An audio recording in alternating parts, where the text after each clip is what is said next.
Compte-rendu de la troisième réunion ordinaire du Conseil des ministres. Ce vendredi 27 septembre 2019 s'est tenue à l'immeuble du gouvernement la troisième réunion hebdomadaire du Conseil des ministres sous la présidence de son Excellence Monsieur le Premier ministre, le professeur Sylvestre Ilunga Ilunkamba. 6 points figuraient à l'ordre du jour, à savoir 1. Communication du Premier ministre. 2. Points d'information. 3. Approbation d'un relevé des décisions du Conseil des ministres. 4. Examen et adoption des dossiers. 5. Examen et adoption des textes. 6. Divers. De la communication du Premier ministre. Le Premier ministre a exposé 3 points dans sa communication, à savoir 1. La procédure d'introduction des dossiers et projets des textes dans le processus décisionnel du gouvernement, les états des lieux des ministères, le rappel de l'obligation du dépôt de la déclaration du patrimoine familial des membres du gouvernement. 3. Le rappel de l'obligation du dépôt de la déclaration du patrimoine familial des membres du gouvernement. Des modalités d'introduction des projets de textes. Le Premier ministre a commencé par rappeler l'exigence de la tenue hebdomadaire des réunions du Conseil des ministres. Il a insisté sur la maîtrise par les membres du gouvernement de la procédure de la saisine des instances gouvernementales et des commissions interministérielles permanentes. Des états des lieux de ministères. Le Premier ministre a rappelé l'importance des états des lieux de ministères en précisant qu'il s'agit des dossiers prioritaires qui constituent des actions importantes à mener dans le cadre de l'application du programme gouvernemental sur lequel le gouvernement a été investi. L'urgence de l'examen de ces dossiers prioritaires en ce moment est dictée par l'opportunité qu'offre cette période d'élaboration du budget 2020 d'en prendre en compte les éléments essentiels. S'agissant de la déclaration du patrimoine familial des membres du gouvernement. Le Premier ministre a rappelé aux membres du gouvernement l'obligation constitutionnelle de déposer sans délai leur déclaration auprès de la Cour constitutionnelle, étant entendu que le délai butoir est fixé conformément à la Constitution au 6 octobre 2019. Des points d'information de l'État et de l'administration du territoire. Le vice-premier ministre, ministre de l'Intérieur, Sécurité et Affaires coutumières, a fait la communication sur l'État et l'administration du territoire comme suit. 1. Situation générale du pays. De manière générale, un calme relatif règne sur toute l'étendue du territoire national. Il y a lieu de noter, cependant, que dans le nord-est, des groupes armés étrangers et locaux continuent d'endeuiller des familles. Mais de manière particulière, on peut relever les faits suivants. 1. S'agissant de l'état de la population. Dans l'ensemble, on continue à enregistrer des réactions favorables à la suite de la décision de la gratuité de l'enseignement de base. Par ailleurs, des réactions positives ont été également observées en ce qui concerne la percée diplomatique du chef de l'État, spécialement au cours de son périple euro-américain. Du fonctionnement des institutions provinciales. Le vice-premier ministre, ministre de l'Intérieur, Sécurité et Affaires coutumières, a informé le Conseil du rejet par l'Assemblée provinciale du Congo central de la proposition de mise en accusation du gouverneur à l'occasion de l'examen du réquisitoire du procureur général près la Cour de cassation. Cette décision a provoqué çà et là des manifestations ou des réactions d'approbation ou d'indignation dans cette province. La situation est actuellement calme sur toute l'étendue de la province. Au plan sécuritaire, on notera dans la province de l'Ituri que l'offensive des FARDC contre des miliciens du groupe Codeco dans la localité Tacha, groupement Ladejo, collectivité Walendu Piti, cela a provoqué 7 morts plusieurs blessés et capturés du côté ennemi.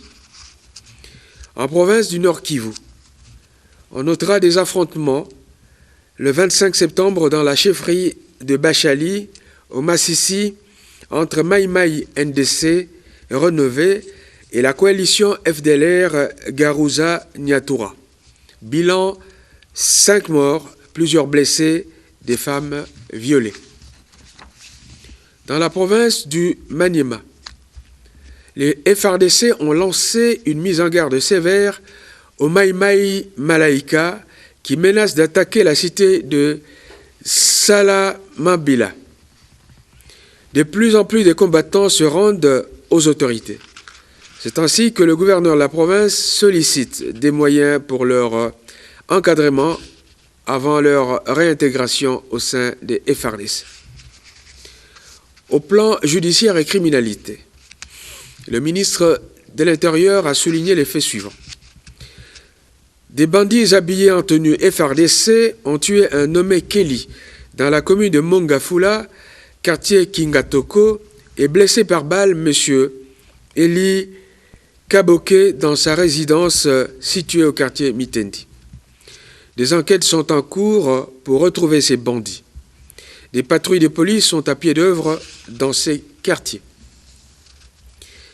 Concernant les conflits intercommunautaires, dans la province du Kasaï oriental, on note un risque d'embrasement à Chilembe, secteur Baluba-Lubilanji, dans le territoire de Katanda, réveillant un vieux conflit foncier entre les Benamwemba et les Benakapuya, et ce, à la suite de la désignation d'un interlocuteur coutumier du groupe d'investisseurs canadiens impliqué dans la relance de la MIBA et l'implantation des usines de fabrication de tôle et de ciment. Il est proposé de privilégier le dialogue et l'envoi d'une mission pour préparer une table ronde à ce sujet. Province de Mai-Ndombe. On notera la persistance des tensions entre les communautés Batende et Banunu dans le territoire de Yumbi. Ce conflit s'est exacerbé à la suite des accusations proférées par les Batende contre un administrateur du territoire militaire qui favoriserait les Banunu, au sein desquels il aurait pris une femme et l'avoir épousée. La hiérarchie militaire se propose de retirer les contingents des FRDC déployés à Yumbi et laisser la place à la police nationale qui devrait assurer la tâche du maintien de l'ordre public. En ce qui concerne la situation aux frontières, à la frontière RDC-Angola, on a noté la poursuite des mouvements de retour en RDC de compatriotes expulsés ou retournés volontaires de l'Angola via le Kasaï, le Congo central, le Kasaï central et le Lualaba. À ce jour, près de 35 633 compatriotes ont regagné le pays. Au plan social, dans la province de Lualaba, on notera l'effondrement du pont Bundoué sur la rivière Lualaba à la suite du passage d'un camion surchargé et le bilan est d'un mort. On s'attend à un risque de pénurie de produits vivriers, à une rupture de trafic routier et à une hausse des prix des denrées alimentaires de première nécessité. Évolution de la grève à la Congolaise des voies maritimes, CVM en sigle. On aura noté la suspension pour une durée d'une semaine de la grève des travailleurs à Boma à la suite des négociations entre l'employeur et l'intersyndicale. Le Conseil de ministres lance un appel à la responsabilité des travailleurs. Il recommande instamment la poursuite par l'employeur des négociations avec ce dernier en vue d'un aboutissement heureux du conflit. Concernant les calamités naturelles, on aura remarqué 21 morts enregistrés dans la province de Chopo, de même que des dégâts humains et matériels importants à la suite d'une pluie diluvienne survenue le 19 septembre dernier. Dans la province du Kasaï, on a enregistré 2 morts et 1 blessé grave, de même que la destruction des maisons d'habitation à la suite de la pluie diluvienne du 25 septembre dernier. En ce qui concerne les épidémies, on notera que dans la province de l'Ituri, l'épidémie à virus Ebola est de plus en plus contenue d'après les dernières statistiques en date. L'épidémie de la rougeole s'est déclarée en territoire de Lupatapata, dans le Kasaï oriental, et à Bongandanga, dans la Mongala. Des équipes de santé sont à pied d'œuvre pour apporter secours. On signale également des cas de maladie de choléra dans les territoires de Bukama, dans le Haut-Lomami, et Miabi, dans le Kasaï oriental. Des dispositions sont prises pour secourir des personnes atteintes. Le ministre de la Défense a fait la communication suivante. S'agissant de la situation particulière dans les zones de défense, le ministre de la Défense nationale a attiré l'attention du gouvernement sur la persistance des tensions intercommunautaires dans le secteur de Minembwe au sud Kivu. À Beni, on notera que les grandes zones d'influence des ADF MTM sont sous contrôle dans le triangle de la mort compris entre Eringeti, Mbao et Kamango. Des redditions en cascade sont constatées dans les chefs de Maïmaï, dans les territoires de Lubero, à la suite de la traque menée par les FRDC. La prise en charge des concernés exigera beaucoup de moyens. À Djougou, dans l'Ituri, la détermination des forces armées à traquer la bande à Ngujolo a eu pour effet le retour de la confiance de la population à l'égard des forces armées, concrétisé entre autres par le retour des déplacés de guerre qui se trouvaient en Ouganda. Le ministre de la Défense recommande d'impliquer les notables du coin et les leaders d'opinion dans la démarche d'apaisement. S'agissant du vice-premier ministre, ministre du Budget, le vice-premier ministre, ministre du Budget, a informé les membres du gouvernement que la préparation du budget 2020 se déroulait normalement, en prenant en compte des éléments d'exploitation minière. Sur la base des indicateurs macroéconomiques retenus, l'objectif du gouvernement pour des recettes de l'équivalent de 7 milliards de dollars américains pour l'exercice 2020 est retenu. Aussi, le projet de budget 2020 est arrêté en équilibre en recettes et en dépenses à hauteur de 11 854 milliards de francs congolais, comparé au budget de l'exercice 2019, chiffré à 1%. Des mesures idoines sont envisagées dans toutes les administrations financières pour la mobilisation accrue des recettes leur assignées.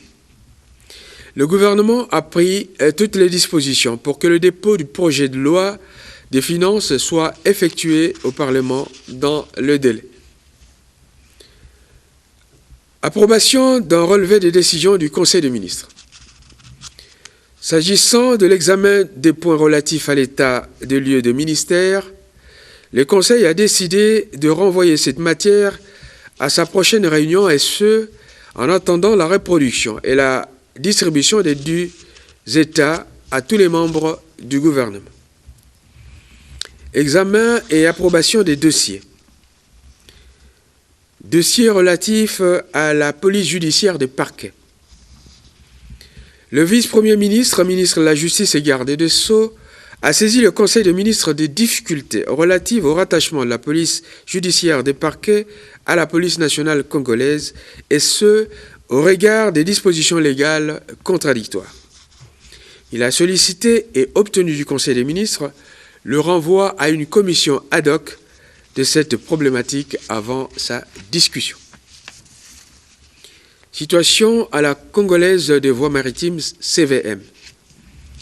Le ministre d'État, ministre des Hydrocarbures, ainsi que le ministre des Transports et Voies des Communications, ont exposé tour à tour sur la problématique de la grève des travailleurs de la Congolaise des voies maritimes, dont l'issue a été abordée auparavant au plan social de points d'information. S'agissant des ministères sectoriels, l'examen de ce point a été renvoyé à la prochaine réunion du Conseil des ministres. 5. Examen et adoption des textes. Le Conseil des ministres a examiné les projets d'ordonnance ci-après. 1. Projet d'ordonnance portant approbation de l'accord de don numéro D4390-ZR conclu entre la République démocratique du Congo et l'Association internationale de développement au titre de projet multisectoriel de nutrition et de santé pour un montant de 250 millions de dollars américains. 2. Projet d'ordonnance portant approbation de l'accord de don numéro TFA 9954 conclu entre la République démocratique du Congo et l'Association internationale de développement au titre de projet multisectoriel de nutrition et de santé pour un montant de 10 millions de dollars américains. 3. Projet d'ordonnance portant approbation de l'accord de don numéro TFA 9933 conclu entre la République démocratique du Congo et l'Association internationale de développement au titre de projet de gestion améliorée de paysages forestiers pour un montant de 6 210 046 dollars américains. Le Conseil des ministres a également examiné les textes de projet de loi de ratification ci-après. Projet de loi autorisant la ratification de l'accord de financement du crédit numéro 6287-ZR du 21 septembre 2018, conclu entre la République démocratique du Congo et l'Association internationale de développement au titre de projet d'appui au développement des micro, petites et moyennes entreprises pour un montant de 100 millions de dollars américains. Projet de loi autorisant la ratification de l'accord de financement du crédit numéro 6441-ZR du 20 juin 2019, conclu entre la République démocratique du Congo et l'Association internationale de développement au titre de projet multisectoriel de nutrition et de santé pour un montant de 250 millions de dollars américains.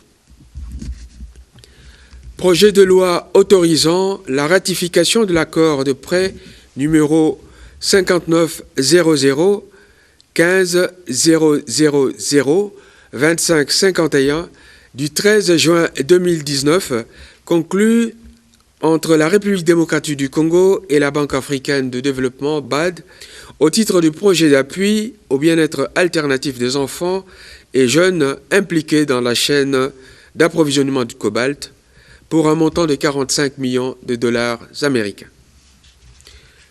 Projet de loi autorisant la ratification de l'accord de prêt conclu le 13 juin 2019 entre la République démocratique du Congo et la Banque africaine de développement BAD au titre de projet d'appui au développement des chaînes des valeurs agricoles dans les provinces de la RDC en sigle PADCA-6P, et ce pour un montant de 28 millions de dollars américains. Après débats et délibérations, tous les textes ont été adoptés. Ainsi, les projets d'ordonnance seront transmis au président de la République, tandis que les projets de loi de ratification seront transmis au Parlement. Divers. Concernant ce point, on a noté l'intervention du ministre des classes moyennes, de petites et moyennes entreprises, artisanat, qui a informé les conseils du lancement officiel et solennel des activités de l'ARSP, Autorité de régulation de la sous-traitance dans le secteur privé. Ce sera le vendredi 4 octobre 2019, sous la présidence de Son Excellence Monsieur le Premier ministre et le haut patronage de Son Excellence Monsieur le Président de la République. Commencé à 13h25 La réunion s'est terminée vers 17h30. Je vous remercie.